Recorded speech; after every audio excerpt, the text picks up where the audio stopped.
சிங்கத்துக்கிட்ட வீரம் உண்டு, விவேகமும் உண்டு. சிங்கம் பசி எடுத்தாலும் யானையைத்தான் அடிக்கும். வேட்டையாடுகிற போது பெரிய மிருகங்களை அடிக்கும், சுண்டலியை போய் திங்காது. பசி எடுத்தால் தான் சிங்கம் வேட்டையாடுமே தவிர பசி எடுக்கவில்லை என்றால், நம்ம சின்ன குழந்தை படிச்சிருப்போம் சிங்கமும் சுண்டலியும். சிங்கத்து மேல சுண்டலி ஏறி விளையாடினா கூட சிங்கம் துரத்தாது. பசி எடுத்தால் மட்டும்தான் அது வேட்டையாடும். அது மட்டுமல்ல, வலது பக்கமாக விழுந்தாத்தான் சாப்பிடுமே தவிர இடது பக்கமாக விழுந்தா சாப்பிடாது. தனக்கென்று ஒரு எல்லையை வகுத்துக் கொள்ளும், அந்த எல்லைக்குள்ள அடுத்த சிங்கத்தையும் விடாது. சிங்கம் ஒண்ணுதான் குடும்பத்தோட வாழும்.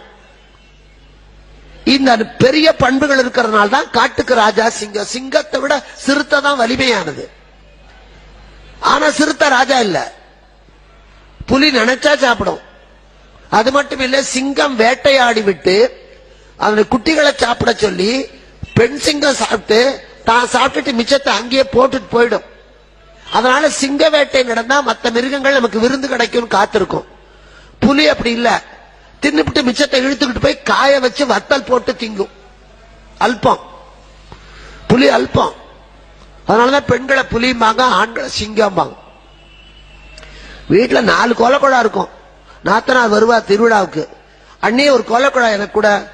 இல்லம்மா, இது வெள்ளிக்கிழமை போடுறதுக்கு, அது செவ்வாய்க்கிழமை போடுறதுக்கு, உனக்கு அடுத்த திருவிழாவுக்கு வாங்கி தருவேன்பா. கொடுக்க மாட்டா, மனசு வராது. அந்த ஆண் சிங்கம் அவன் 2 பக்கம் பார்க்கும். சிங்கம் தான் இப்படி பார்த்து நடக்கும்.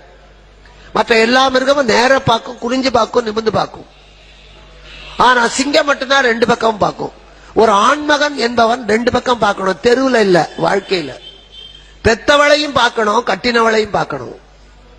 தன்னை பெற்றவர்களையும் பார்க்கணும், தனக்கு பிறந்தவர்களையும் பார்க்கணும். வீட்டையும் பார்க்கணும், நாட்டையும் பார்க்கணும். இப்படி 2 பக்கத்திலேயும் பார்வை செலுத்தக்கூடிய, நல்லது கெட்டது 2ஐயும் பார்க்கக்கூடியவனுக்கு பேர் தான் ஆண் சிங்கம். அப்படி இல்லைன்னா அது அசிங்கம்.